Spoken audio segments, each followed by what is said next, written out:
Que le Seigneur nous bénisse. Je suis très, très heureux d'être parmi nous ce matin.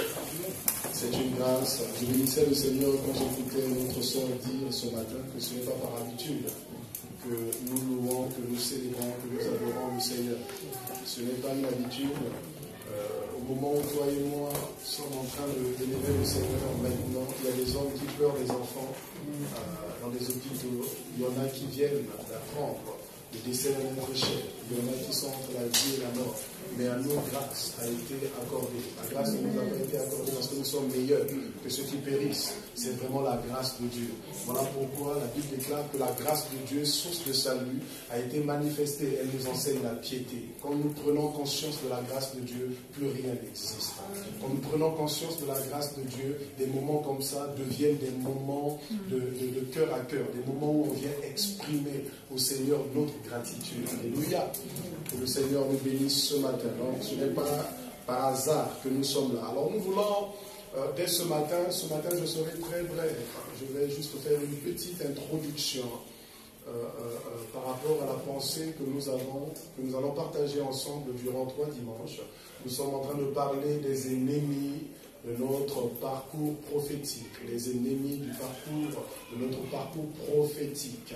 Les ennemis de notre parcours prophétique. Oh oui, il y a des ennemis qui sont prêts à notre parcours prophétique. Et il est important que nous, en tant qu'enfants de Dieu, puissions les identifier et sachant ce qu'il y a lieu de faire à ce sujet. Alléluia.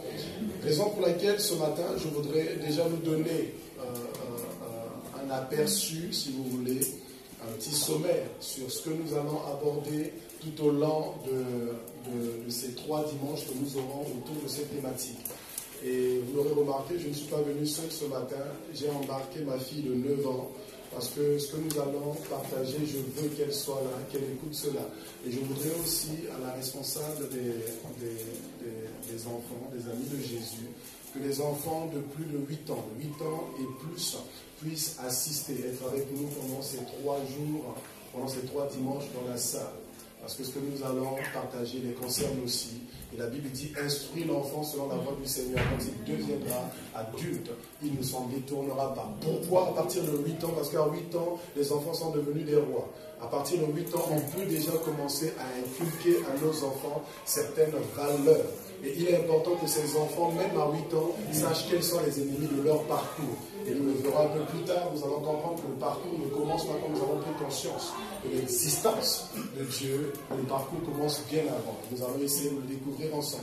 Raison pour laquelle, en parlant des ennemis de notre parcours, ce matin je vais parler des cibles et de la raison d'être de cet enseignement. Pourquoi est-ce que le Seigneur a mis dans le cœur de notre Père, justement, que nous nous entretenons autour de ce sujet? Quel est le but que le Seigneur poursuit au travers de cette thématique? Qu'est-ce que Dieu veut nous enseigner? Donc nous allons parler déjà de la raison d'être, mais au travers de la raison d'être, nous allons identifier à qui est-ce que le Seigneur s'adresse? Parce que nous sommes dans cette salle, nous ne sommes pas tous de la même génération, nous ne sommes pas tous de la même classe sociale, nous n'avons pas tous la même maturité. Le Seigneur ne s'adresse pas à tous de la même façon.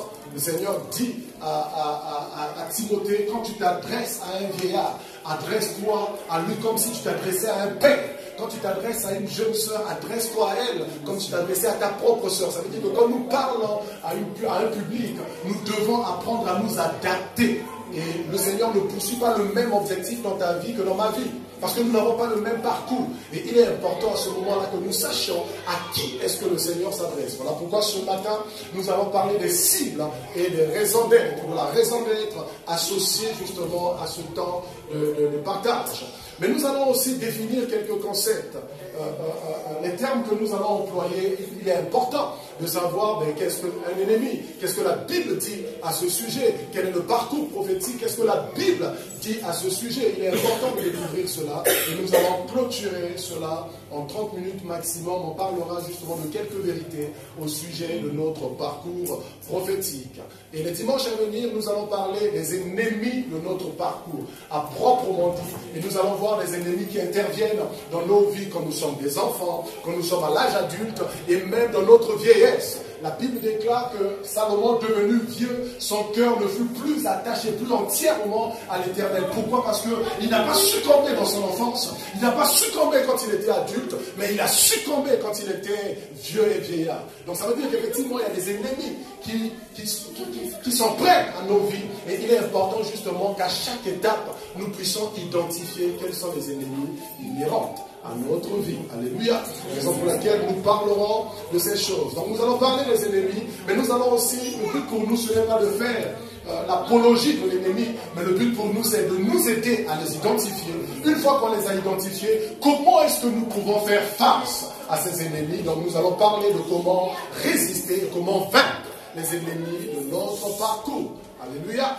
Et par la suite, nous allons clôturer ces moments avec un temps de prière plaise au Seigneur. Voilà pourquoi, pour introduire ce matin, j'aimerais nous inviter à lire une portion des Écritures.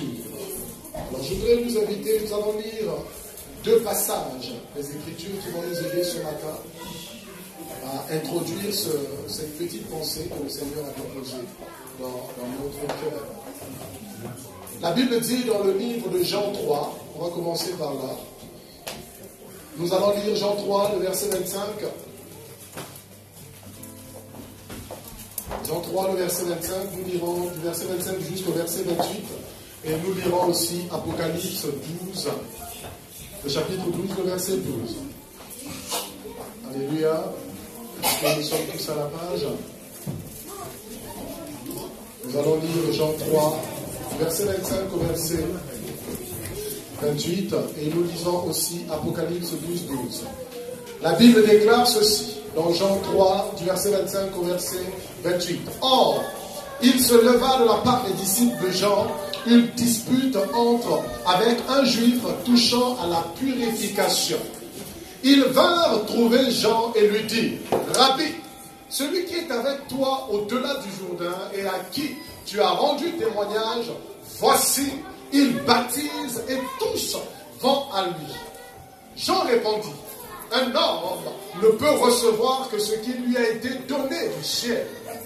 Vous-même, vous m'êtes témoin que j'ai dit, je ne suis pas le Christ, mais j'ai été envoyé devant lui.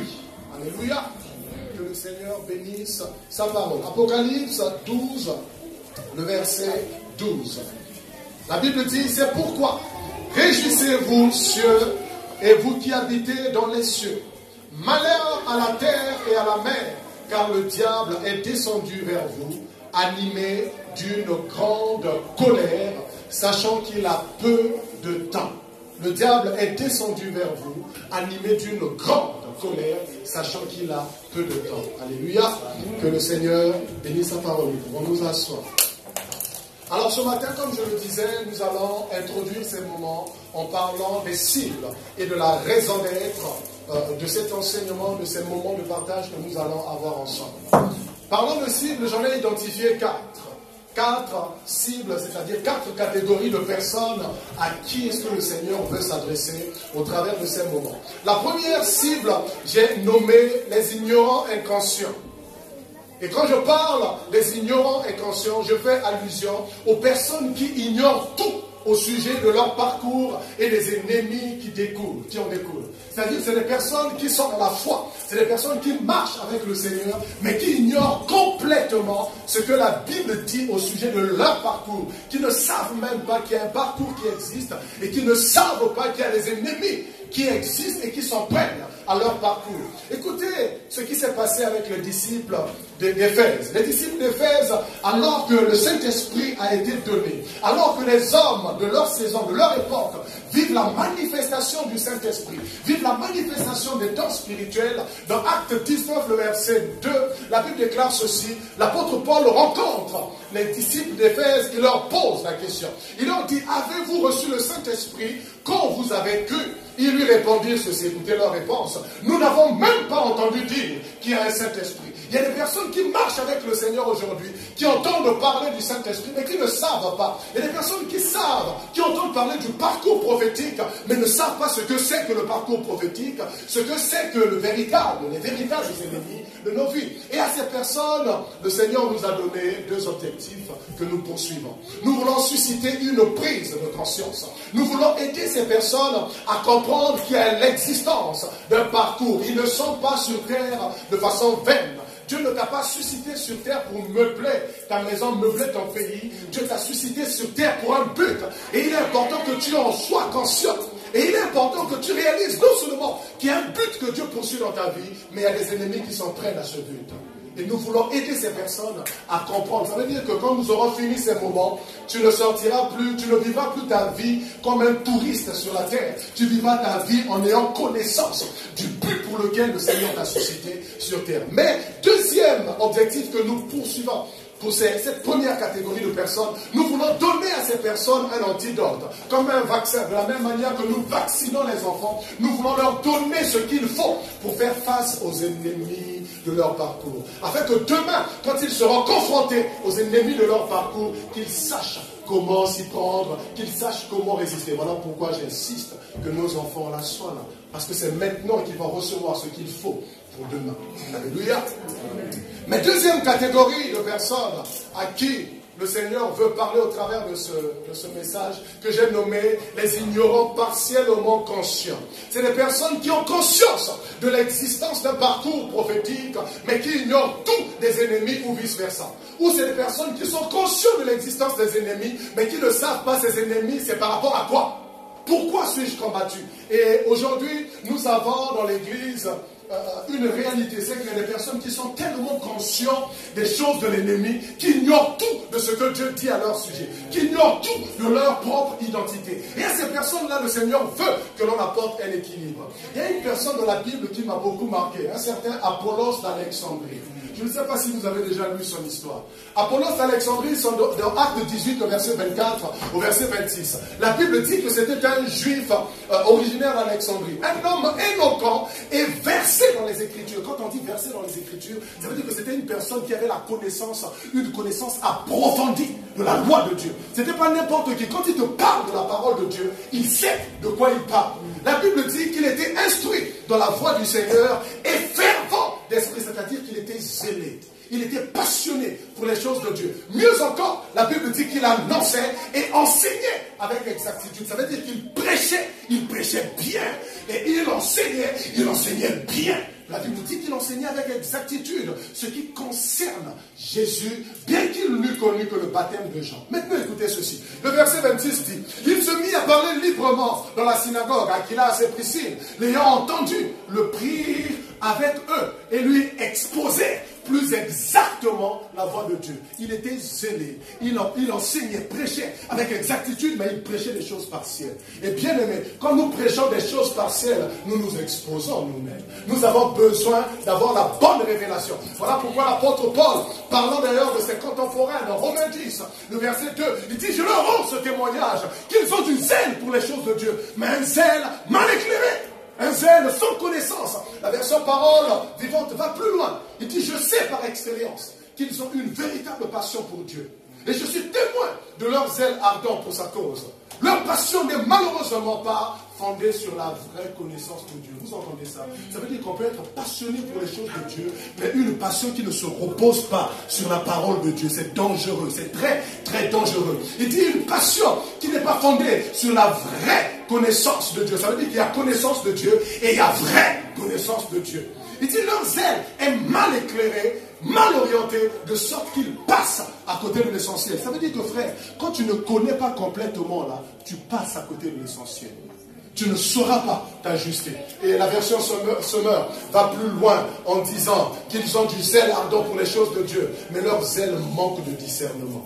Ah, ça veut dire qu'on peut marcher avec le Seigneur et marcher sans discernement. Voilà pourquoi pendant ces moments, le Seigneur veut que nous fassions quelque chose. Le Seigneur veut qu'à ces personnes-là, nous puissions apporter de l'équilibre dans l'appréciation de leur parcours prophétique. Nous ne voulons pas que la balance pèse d'un côté seulement et méprise l'autre côté. Nous voulons apporter l'équilibre. Ça veut dire que quand tu réalises, quand tu parles de ton parcours, tu sais de quoi tu parles et tu sais aussi qui s'en prend à ton parcours prophétique. Tu es équilibré. Mais deuxième chose, nous voulons aider ces personnes-là à comprendre le pourquoi du parcours prophétique. Pourquoi suis-je dans un parcours?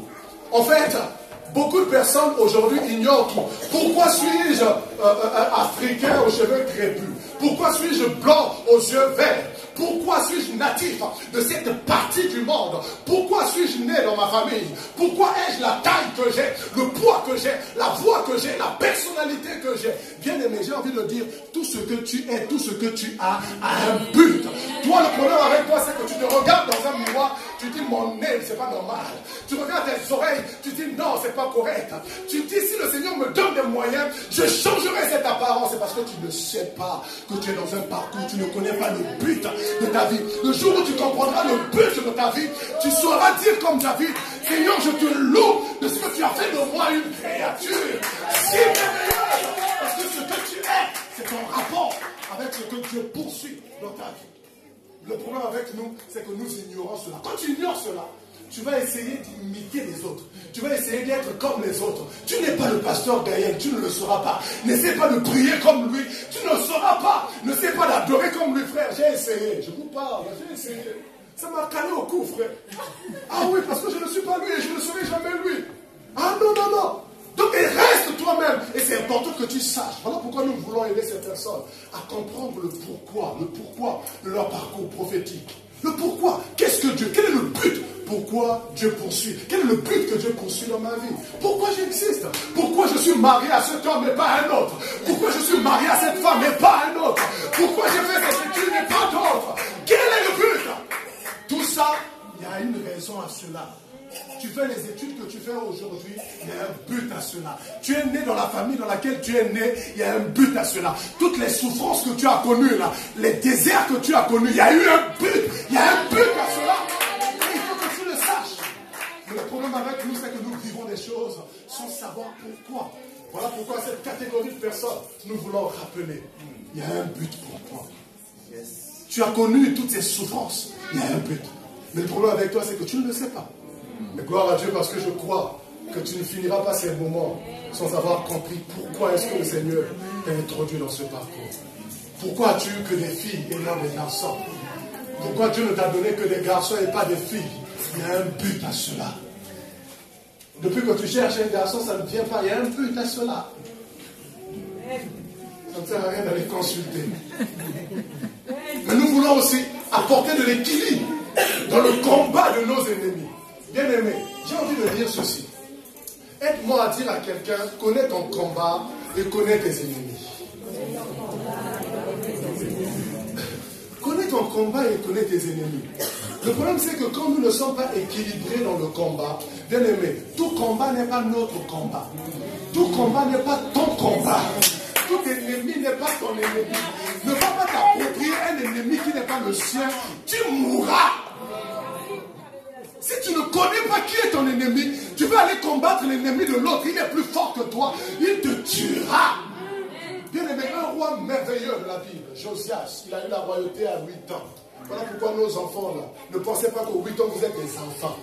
8 ans vous pouvez gouverner une nation. Il a eu la royauté à 8 ans. Un roi merveilleux qui a su éradiquer en Israël toutes les idoles qui existaient, les hauts lieux d'Israël. Mais un jour, ce roi a commis une grosse erreur. Il a confondu des ennemis. Et s'il vous plaît, Dieu ne l'a pas séparé. Aujourd'hui, on dira devant la tombe de Josias, ici se repose un roi merveilleux, mais qui est mort de façon insensée. Pourquoi? Parce qu'il allait combattre un ennemi qui n'était pas le sien. Écoutez ce que la Bible dit. 2 Chroniques, vous lirez ça peut-être à la maison. 2 Chroniques 35, verset 20 au verset 27. La Bible parle de ce roi qui se lève pour aller combattre un autre roi, Néco, roi d'Égypte. Le verset 21 dit ceci.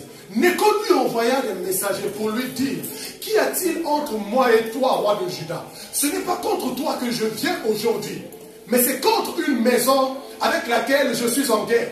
Et Dieu, écoutez bien, c'est un roi païen qui dit que c'est Dieu. Et Dieu m'a dit de me hâter. Ne t'oppose pas à Dieu qui est avec moi de peur qu'il ne te détruise. Mais la Bible dit ceci au verset 22. Mais Josias ne se détourna point de lui. Il se déguisa pour l'attaquer, sans écouter la parole de Néco qui venait de la bouche de Dieu. La Bible dit, il s'avança pour combattre dans la vallée de Megiddo. Les archers tirèrent sur le roi Josias et le roi dit à ses serviteurs, emportez-moi car je suis gravement blessé. Et c'est comme ça que Josias est mort. Josias est mort parce que Josias est allé faire la guerre avec des ennemis qui n'étaient pas le sien. Qui t'a dit que toute publication que tu vois sur Facebook, il faut réagir? Toi, tu commentes tout ce qui bouge. Qui t'a établi préfet de discipline dans tout ce que tu vois? Qui t'a établi? Qui t'a donné cette mission? Qui t'a donné cette fonction? Nous réagissons, nous combattons les ennemis qui ne sont pas les nôtres parce que nous ignorons tout de notre parcours. Nous ignorons tout du but pour lequel nous existons. Voilà pourquoi nous nous octroyons des combats qui ne sont pas les nôtres. Le jour où tu auras compris le but de ta vie, tu mèneras tes combats à toi. Et tu auras la victoire dans tes combats. Parce que tu fais exactement ce que le Seigneur attend de toi. Et troisième catégorie de personnes que j'ai appelées les conscients. C'est la catégorie je sais que je sais. Les ignorants, c'est je ne sais pas que je ne sais pas. Les ignorants inconscients, c'est je sais que je ne sais pas. Mais là, nous sommes dans la catégorie des conscients. Des personnes qui savent. Qu'elles savent. Elles sont au courant. C'est des personnes qui sont conscientes de leur parcours prophétique et qui sont conscientes de leurs ennemis. J'ai aimé ce merveilleux passage du roi David. Alors qu'il était, l'onction royale coulait sur lui. David dit ceci dans 2 Samuel 3, le verset 39. Il dit, je suis encore ferme. Il est roi.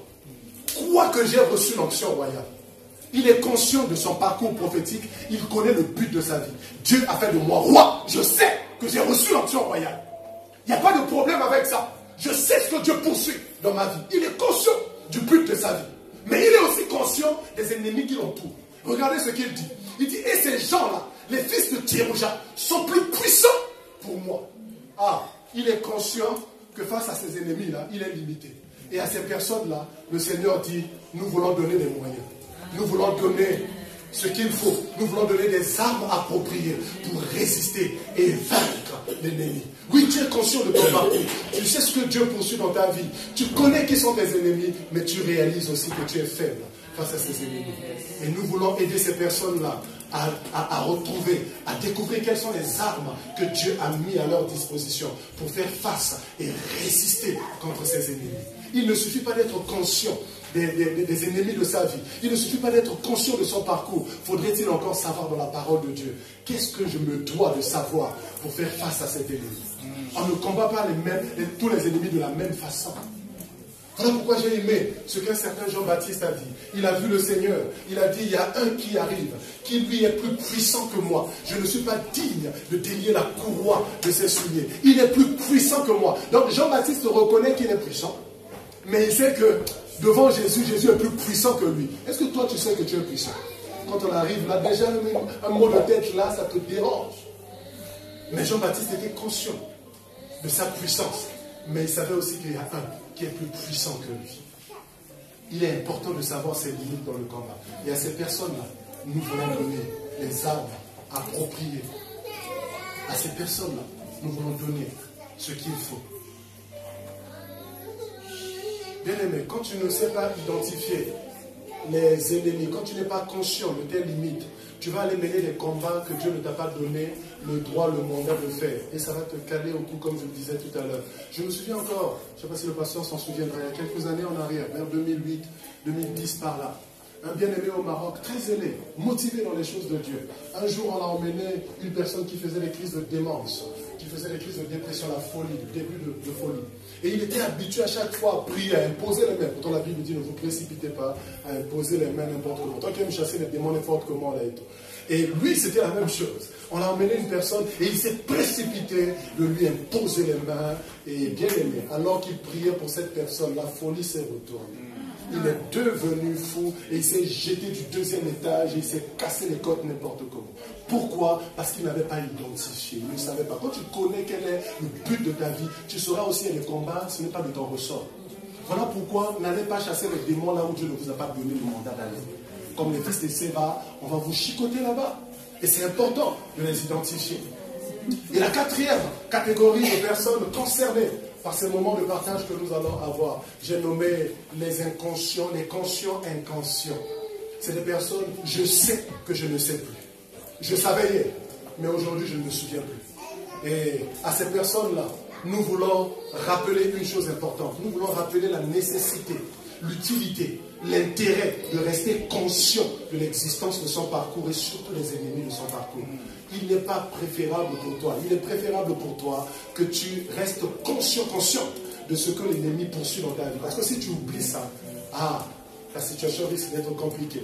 Voilà pourquoi, parlons justement du Seigneur Jésus dans Luc 4, le verset 13. La Bible déclare qu'après avoir tenté le Seigneur pendant 40 jours dans le désert, de toutes ses manières, le diable s'éloigna de lui jusqu'au moment favorable. Ça veut dire qu'il t'a laissé. Et j'ai envie de dire à quelqu'un, l'éloignement du diable n'est pas son absence, n'est pas sa disparition, encore moins la fin des hostilités. Ce n'est pas parce que tu as eu la victoire à un moment donné que le diable t'a oublié. La version parole vivante dit, lorsque le diable eut épuisé tous ses moyens de tentation, il s'éloigna de lui et le laissa tranquille. Le problème avec nous, c'est que quand le diable s'éloigne de nous, il nous laisse tranquille, on croit qu'on a soulevé le drapeau blanc avec le diable. On est en paix éternelle avec le diable. Il n'y aura jamais de paix éternelle avec le diable, parce qu'il reviendra à un moment donné. La Bible dit, en attendant le temps fixé pour revenir à la charge. J'ai envie de dire à quelqu'un, le diable reviendra à la charge.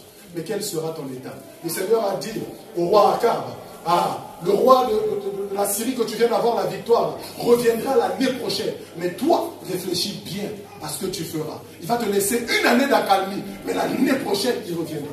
Mais si tu n'as pas pris conscience, ça va être compliqué. Voilà pourquoi l'apôtre Paul et l'apôtre Pierre d'ailleurs le disent. Il dit, nous ne cessons pas de vous rappeler les mêmes choses, car pour vous, cela est salutaire.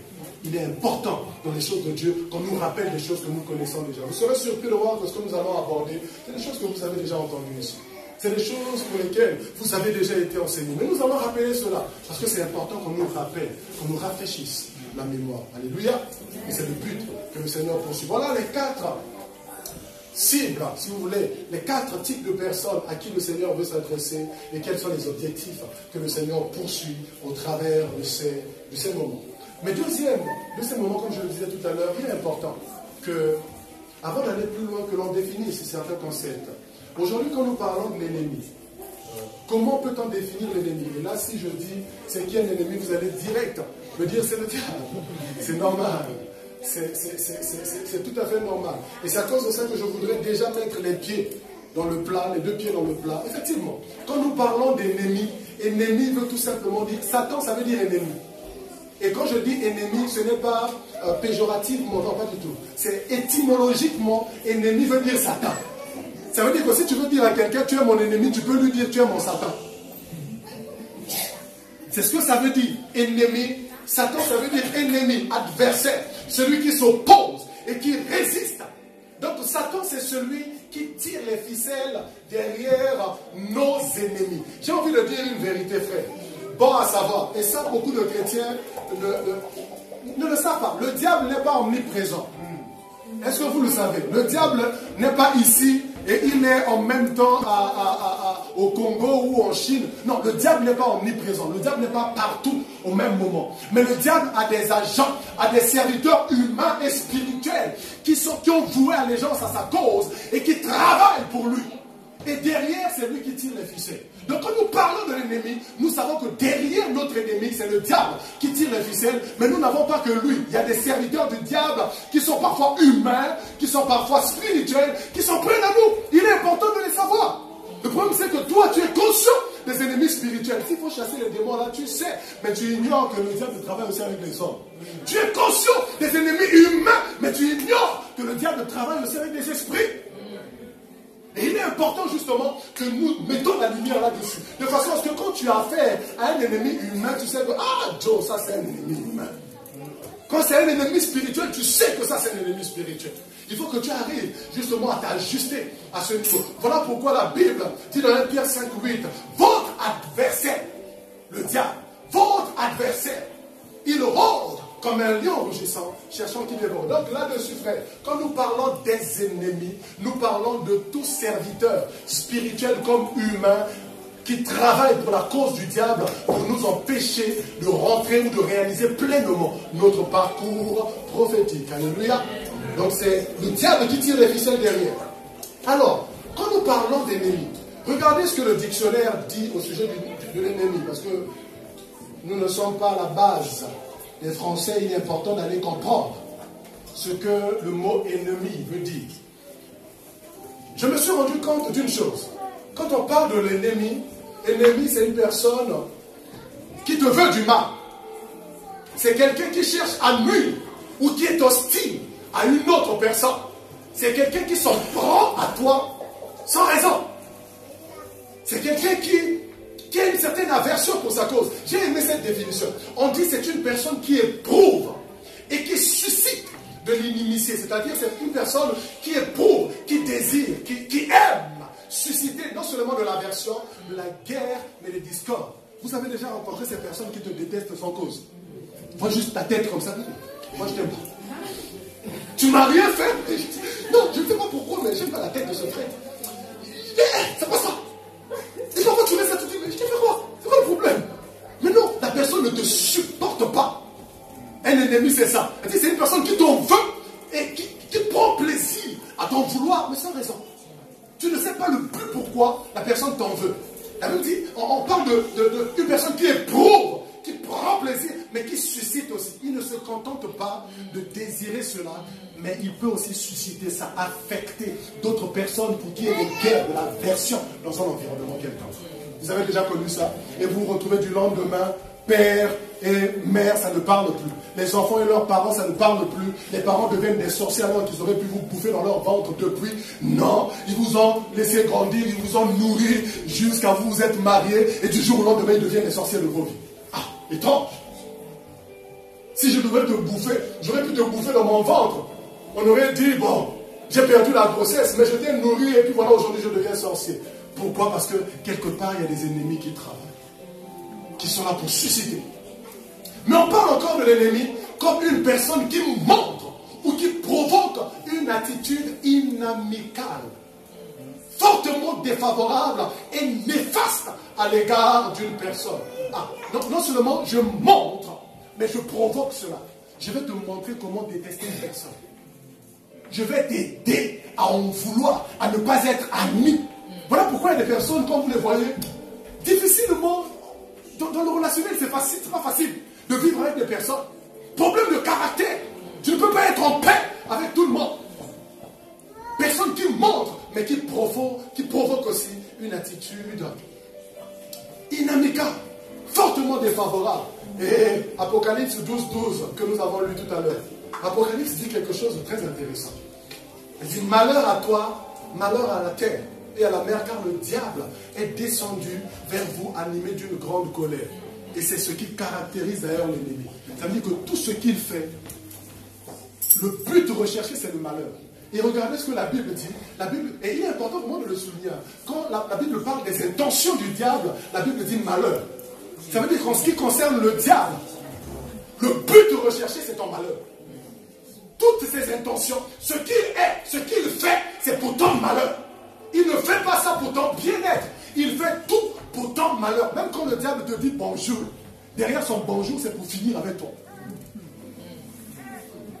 Je ne vous raconte pas des histoires. Vous connaissez l'histoire d'Amasa? Amasa qui a été tué par Joab. Dans 2 Samuel 20, le verset 9, Joab dit à Amasa, bonjour mon frère, comment vas-tu mon frère? Et lui, il venait juste pour saluer son frère, mais il ne savait pas que derrière la main de Joab, il y avait une épée. Et chose curieuse, la Bible dit ceci, et Joab l'en frappa au ventre, il répandit ses entrailles, ce qu'il porta un second coup. Amasa mourut. Ça veut dire que quand le diable te dit bonjour, derrière son bonjour, c'est un bonjour calculé, c'est un bonjour réfléchi. Il sait que quand il va te frapper, ce n'est pas pour que tu te relèves une deuxième fois. Voilà pourquoi, chers frères et sœurs, vous remarquerez une chose. tu te consacres devant le Seigneur, tu te préserves. C'est le jour où tu tombes là et tout. Moi, je me souviens de ce frère qui me disait, pasteur, une seule fois, je suis tombé avec la sœur, elle est tombée enceinte. Quand pour dire le diable, quand il veut t'avoir, là, il va finir avec toi. Il ne joue pas. Il ne va pas te laisser le temps de tomber une fois. Ah, tu sens encore. Tu tombes une deuxième fois. Ah, tu sens encore. Non, pas du tout. Le jour où tu tombes, c'est la mort. Tu tombes et tu attrapes le sida. Seigneur, c'est le jour où je tombe là seulement et tout. Voilà. Voilà pourquoi il y a un best-seller, un livre qu'une petite fille de 17 ans a écrit. On n'est pas conscient quand on a 17 ans. Je vous encourage à aller lire ça. C'est une petite fille qui à l'hôpital s'est ramassé le sida pour s'être amouraché avec un petit comme ça, qui venait échanger le sang tout le temps. Parce qu'il n'y a pas, on ne joue pas. Donc quand le diable veut à ta vie, il n'est pas là pour rigoler. Il sait que toi tu m'as chassé n'importe comment. Tes prières ont dérangé et tu veux jouer avec le péché. Le jour où tu vas jouer avec le péché, aïe, tu vas te secouer. Voilà pourquoi il ne faut pas jouer, frère. Toi, tu prends plaisir à chasser les démons chaque soir. Au nom de Jésus, tu cries et tu frappes les mains. Tu ne sais pas ce que tes prières produisent dans le monde spirituel. Le diable est en colère contre toi. Et le jour où tu fais l'erreur de tomber dans ces travers, tu penses que le diable va te cajoler? Non. Voilà pourquoi la Bible dit, votre ennemi le diable rôde comme un lion rugissant, cherchant qui il dévorera. Et quand il est question de te finir, il ne va pas te manger une partie, il va tout manger. Tu lui donnes le doigt, il prend tout le corps. Il ne rigole pas. Voilà pourquoi on ne joue pas avec le diable. Il ne faut pas jouer avec le diable. Mais deuxième chose, le diable s'en prend à toi, mais le diable s'en prend aussi à tes valeurs. Le diable a un problème avec les hommes et les femmes de valeur. Voilà pourquoi j'ai aimé cette définition de l'ennemi. On dit c'est une personne qui manifeste une antipathie prononcée pour quelqu'un qui a des valeurs rares.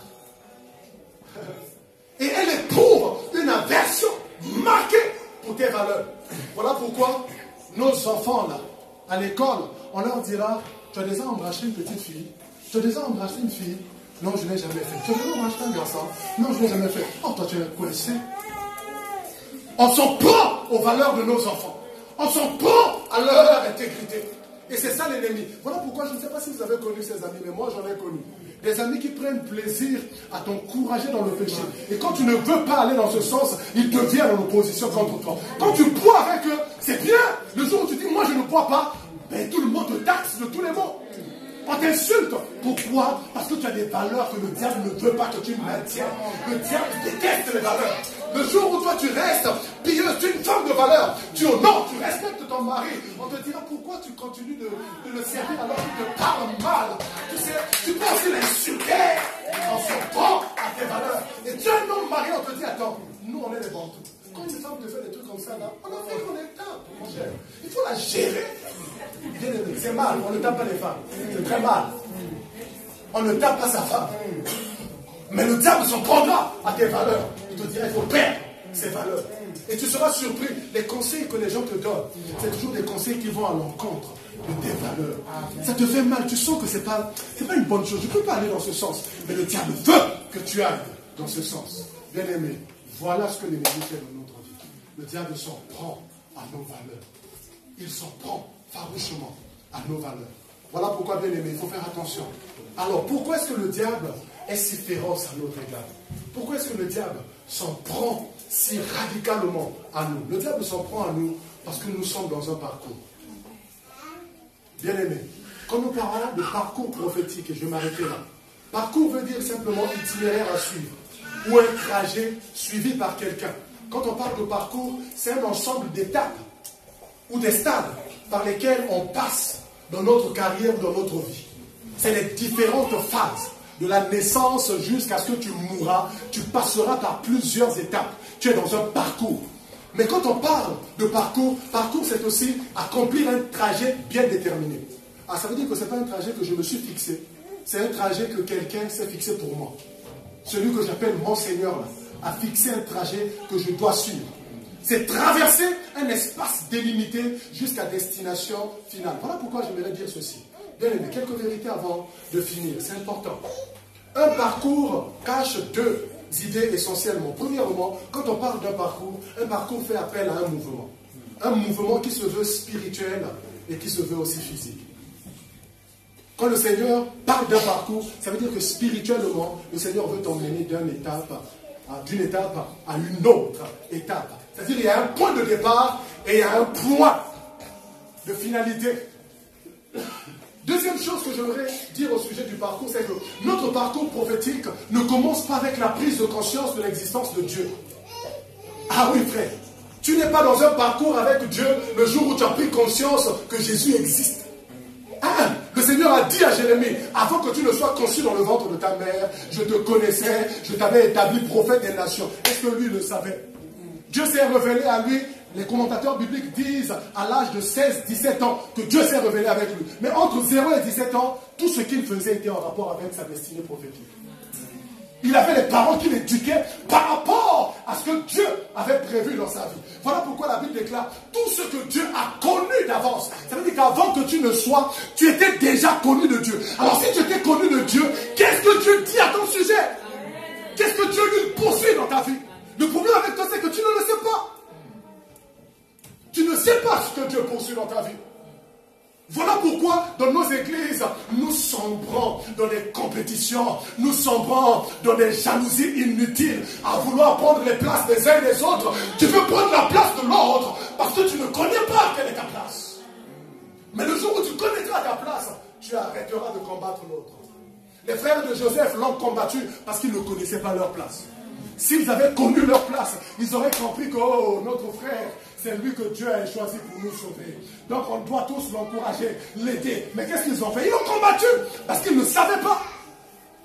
Ils ont dit, Ruben, c'est le premier. Non, on n'est pas premier selon les hommes. La Bible déclare, cela ne dépend pas de celui qui veut, encore moins de celui qui court, mais de l'Éternel qui fait grâce. De l'Éternel qui fait grâce. Je me suis retrouvé pasteur au Maroc. Je faisais partie des chevals non partants. Même moi-même, j'y croyais pas. Alors cela ne dépend pas de ce que tu veux, encore moins de ce que tu désires. Tu vas regarder autour de toi, tu dirais, il y a des hommes plus qualifiés que moi. Il y a des hommes qui ont une connaissance plus avancée que moi. Pourquoi moi et pas les autres? Dieu dit, c'est toi. Maintenant, il est important que tu le saches. Que tu saches, que tu comprennes ce que Dieu poursuit dans ta vie. Parce que si tu ne le sais pas, si tu ne le sais pas, bien aimé, ça va être compliqué. Voilà pourquoi je voudrais dire à l'église ceci. Frère, notre parcours commence avec Dieu et notre parcours s'achève avec le Seigneur. La Bible déclare ceci dans Colossiens 1, le verset 6. La Bible dit tout a été créé par lui et pour lui. Ça veut dire que tu as été créé par Dieu et pour Dieu. Alors si tu as été créé par Dieu et pour Dieu, dans quel but? Dans quel but tu as été créé? Parce que tu es dans un parcours, tu as été créé pour un but. Et c'est justement à cause de ce but que le diable s'en prend à toi. Mais le problème c'est que, parce que tu ne le sais pas, tu ne seras jamais identifié. À cause du but établi avant même que Moïse ne vienne, tous les enfants mâles d'Égypte ont été tués. À cause de Jésus, tous les enfants de 2 ans ont été tués avec les haines. À cause de paroles proclamées sur le Christ. Il avait 2 ans, tous les enfants sont passés à cause de lui. Ça veut dire que le diable s'en prend à toi. Mais est-ce que tu sais pourquoi est-ce que le diable s'en prend à toi? Hérode a su que l'étoile qui est sortie là, c'est l'étoile du roi. Donc parce qu'il est roi, sa destinée prophétique a été révélée. Et parce que sa destinée prophétique a été révélée, subitement l'ennemi a vu le jour. Bien aimé, quand tu prends conscience des ennemis de ta vie, de ta destinée prophétique, tu prendras conscience systématiquement de tes ennemis. Tu ne connais pas tes ennemis parce que tu ne sais pas quelle est ta destinée prophétique. Qu'est-ce que le Seigneur poursuit dans ta vie? Alors nous sommes debout, nous allons prier le Seigneur. Nous allons aussi dire, Seigneur, aide-nous à connaître notre parcours, aide-nous à identifier le but pour lequel tu nous as suscité. Est-ce qu'on peut se prendre même par la main? On peut prier par binôme. Je veux qu'on prie par binôme. On va prendre 1 minute, rapidement, on va le dire au Seigneur. Je veux que tu prennes la main d'une personne, par binôme ou par trinôme. Et je veux que tu élèves cette prière au Seigneur. Que tu dis, Seigneur, si mon frère ne l'a pas encore découvert, si ma soeur ne l'a pas encore découvert, Seigneur, aide mon frère, aide ma soeur à identifier le but pour lequel il a été créé ou elle a été créée.